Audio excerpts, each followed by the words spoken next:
देखो, आधुनिक काल में भारत का इतिहास में आगे का टॉपिक पीछे तो लिखा दिए थे। यहाँ क्या लिखा हुआ है? इतिहास में तारीखों का महत्व। इतिहास में किसका महत्व? तारीखों का। तो पढ़ाते वक्त भी बताए थे कि तारीखों का विशेष महत्व है। तारीखों का महत्व इसलिए भी बेटर बढ़ जाता है क्योंकि क्या करता है, समय के साथ होने वाले परिवर्तनों को भी बताता है।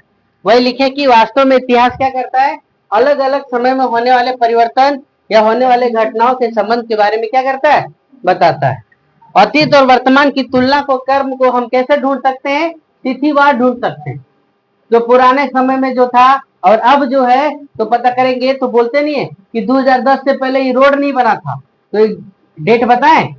2010 के बाद ये देखो 2020 में 25 में दी रहे, तो 2025 में रोड देखो बढ़िया है।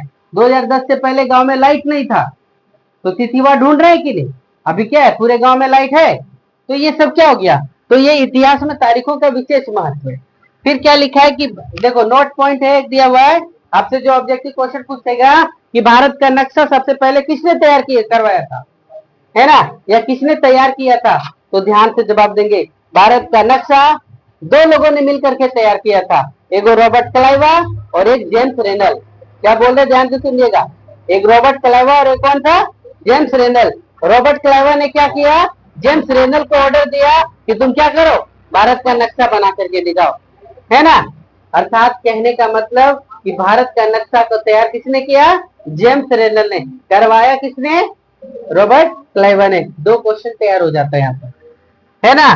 तारीखों से हमें इस चीज की जानकारी मिलती है कि कौन सी घटना कब घटी, और इससे इतिहास को समझने में क्या होता है, मदद मिलता है। इसलिए इतिहास में तारीखों का क्या है, विशेष महत्व है।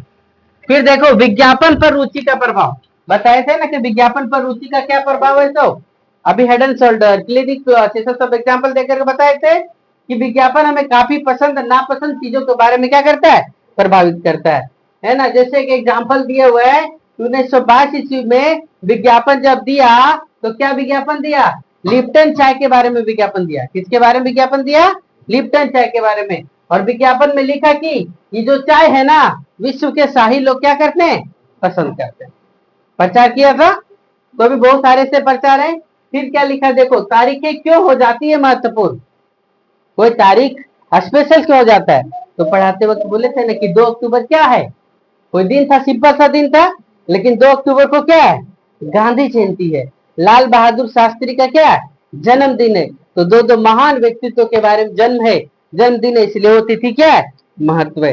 14 नवंबर बाल दिवस के रूप में मनाया जाता है, किसका? पंडित जवाहरलाल नेहरू के जन्मदिन के रूप में। 5 सितंबर मनाया जाता है, क्यों? शिक्षक दिवस के रूप में। तो ये सब क्या है, विशेष तारीखें क्यों महत्वपूर्ण हो गया? क्योंकि उस दिन उन महान व्यक्तित्वों का क्या हुआ था, जन्म, है ना। इसीलिए लिखा क्या, देखो, तारीखें इसलिए महत्वपूर्ण हो जाती है क्योंकि उस तारीख को कुछ ना कुछ ऐसी घटना घटी होती है जो बहुत महत्वपूर्ण होता है, जो क्या होता है, बहुत महत्वपूर्ण होता है। अर्थात उस दिन किसी ना किसी का जन्मदिन, किसी का सालगिरह, किसी की पुण्यतिथि, ईटीसी होता है। ठीक है। अगला क्वेश्चन क्या बोला, देखो, भारत के पहले गवर्नर जनरल कौन थे? तो भारत के पहले गवर्नर जनरल वार्ने हेस्टिंग्स थे। समझ गए? चलो नोट करो, करो।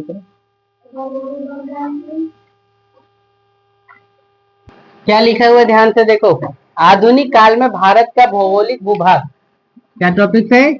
आधुनिक काल में भारत का क्या, भौगोलिक भूभाग। भारत जो है एक विशाल देश है। भारत कैसा देश है? विशाल देश है।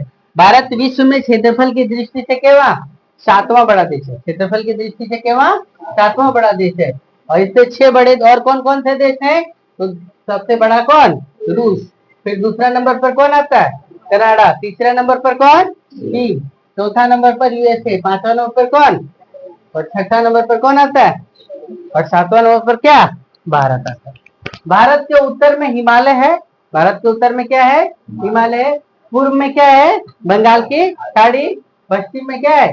अरब सागर है। दक्षिण में क्या? हिंद महासागर है।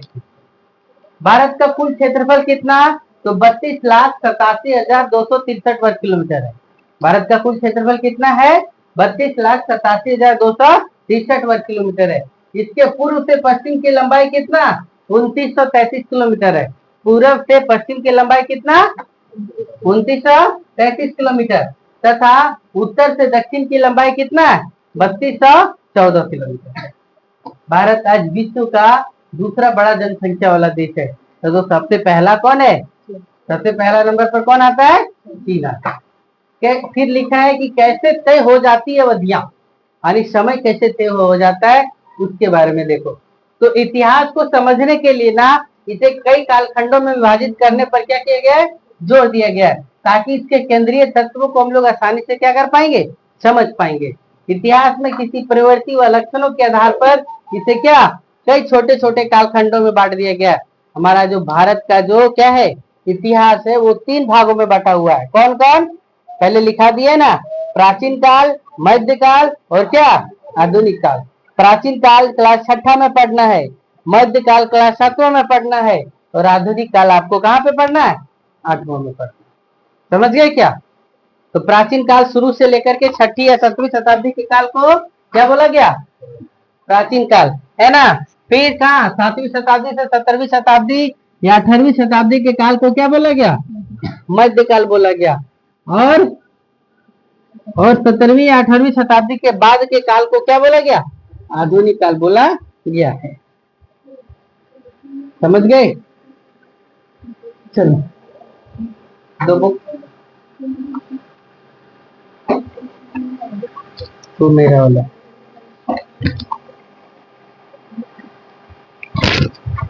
बंद कर दो, हम बोलेंगे तब करेंगे।